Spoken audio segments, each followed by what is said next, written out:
హల్లెలూయా! దేవునికి స్తోత్రం. సృష్టికర్త అయిన యేసుప్రభు వారు పరిశుద్ధ గ్రంథం నుండి ఈరోజు మన కొరకు ఇస్తున్న వాగ్దానం మొదటి సమూయేలు గ్రంథం 16వ అధ్యాయం 12, 13 వచనాలు. అతడు వాని పిలువనంపించి లోపలికి తోడుకొని వచ్చెను.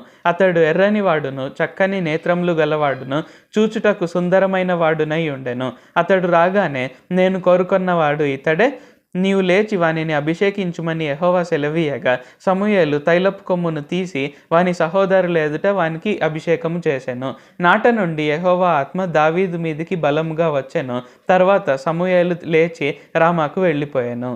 సో ఈరోజు వాగ్దానం కనుక చూసుకున్నట్లయితే ఇది యాక్చువల్గా దేవుడైన యెహోవా వారు చెప్పిన విధంగా ప్రవక్త అయినటువంటి సమూయేలు దావీదును వెతుక్కుంటూ వెళ్ళి దావీదును ఇశ్రాయేలీల పైన రాజుగా అభిషేకించారనమాట. అంటే అఫ్కోర్స్ ఇంకా రాబోయే సంవత్సరాల్లో దావీదు ఇశ్రాయేలీలకు రాజుగా కాబోతున్నాడు అనమాట, సౌలు బదులుగా. అయితే ఇక్కడ ఇందులో నుండి మనం ఏం నేర్చుకోవచ్చు? యాక్చువల్గా దావీదు జీవితంలో కనుక చూసుకున్నట్లయితే ఏంటంటే తన తండ్రి కావచ్చు, తన సహోదరులు కావచ్చు, అతనికి అంతగా విలువనివ్వరనమాట. సో విలువనివ్వకుండా గొర్రెలను కాచుకునే విధంగా అతనికి ఒక పోస్ట్ లాగా అప్పగించేసి, అంటే నువ్వు దీనికి మించి ఇంకేం చేయలేవు అని చెప్పేసి అలాగ దావీదును గొర్రెలు కాచుకోవడానికి వదిలేసి ఇక్కడ వారి పెద్ద పెద్ద పనులన్నీ చేస్తూ దావీదుని అంతగా పట్టించుకోకుండా, ఈవెన్ తండ్రి కూడా చూసుకున్నట్లయితే దావీదు కంటే ఇతర సహోదరులను ఎక్కువగా ప్రేమించేవాడు అనమాట. సో యాక్చువల్గా ఇవన్నీ మనం చూసుకున్నట్లయితే దావీదుకి ఇక్కడ ఒక అవకాశం ఉందన్నమాట. అంటే దేవుని నిందించడానికి, లేకుంటే తన తండ్రిని నిందించడానికి, లేకుంటే సహోదరులను నిందించడానికి, లేకుంటే తండ్రి నాకంటే సహోదరులను ఎక్కువగా ప్రేమిస్తున్నాడని చెప్పి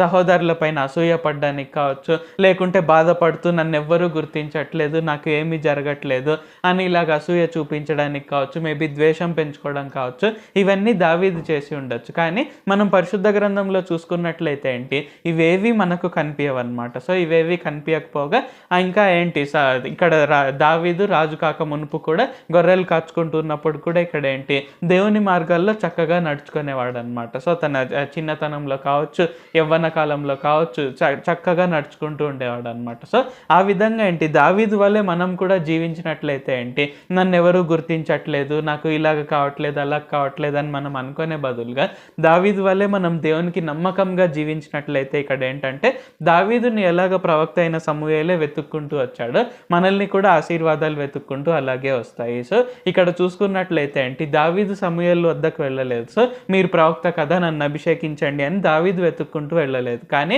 ఇక్కడ దేవుడైన యెహోవా వారి మాట చొప్పున ప్రవక్త అయినటువంటి సమూయేలే ఇక్కడ దావీదును వెతుక్కుంటూ వచ్చారు. సో అదే విధంగా మనం దేవుని వెంబడించే వారం అయితే దేవుని మార్గాల్లో మనం వెళ్ళు వారం అయితే ఇక్కడ ఆటోమేటిక్గా ఆశీర్వాదాలు అనేవి మనల్ని వెంబడించుకుంటూ వస్తాయి. సో వాగ్దాన నెరవేర్పు అనేది ఆటోమేటిక్గా మనల్ని వెంబడించుకుంటూ వస్తుంది. కాబట్టి మనం గుర్తుంచుకోవాల్సింది మనం అసూయ, ద్వేషము, లేకుంటే బాధ, లేకుంటే మనం ఇతరులను నిందించడము, ఇలాంటివన్నీ పక్కన పెట్టేసి దేవుడు ఈరోజు మనకి ఇచ్చిన దాని పట్ల ఆయనకు కృతజ్ఞతాభావంతో జీవిస్తూ మనం ఆయన మార్గాల్లో నడుచుకుంటూ ఉంటే మిగిలినవన్నీ ఆయనే చూసుకుంటారు. ఖచ్చితంగా ఆశీర్వాదాలు అనేవి మనల్నే వెంబడించే విధంగా చూసుకుంటారు. ప్రార్థించుకుందాం. ప్రభువా, దేవా, సర్వాధికారి, మాకు ఇంకొకసారి ప్రార్థించుకునేందుకు అవకాశం ఇచ్చినందుకు వందనాలు తండ్రి. మీరు మా కొరకే చేసిన ప్రతి ఒక్క మేలుని బట్టి మీకు వందనాలు, స్తుతులు, స్తోత్రాలు తండ్రి. ఈరోజు వాగ్దానంని బట్టి వందనాలు తండ్రి. దావీదు ఎలాగైతే మీకు నమ్మకంగా జీవించడం వలన, ఎలాగైతే మీ మార్గాల్లో నడుచుకోవడం వలన ప్రవక్త అయినటువంటి సమూయేలే ఆయనని ఎలాగ వెతుక్కుంటూ వచ్చారో, ఆ విధంగా మా జీవితాల్లో కూడా మేము మిమ్మల్ని వెంబడించే వారమై ఉండి, మేము మిమ్మల్ని వెంబడిస్తూ ఉండగా ఆశీర్వాదాలన్నీ మా వెంబడి వచ్చుటకు సహాయం చేయండి.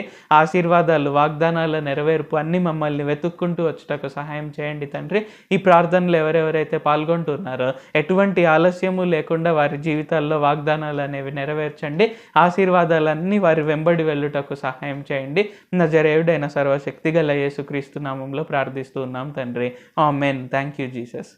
దేవుడు మిమ్మల్ని ఆశీర్వదించును గాక.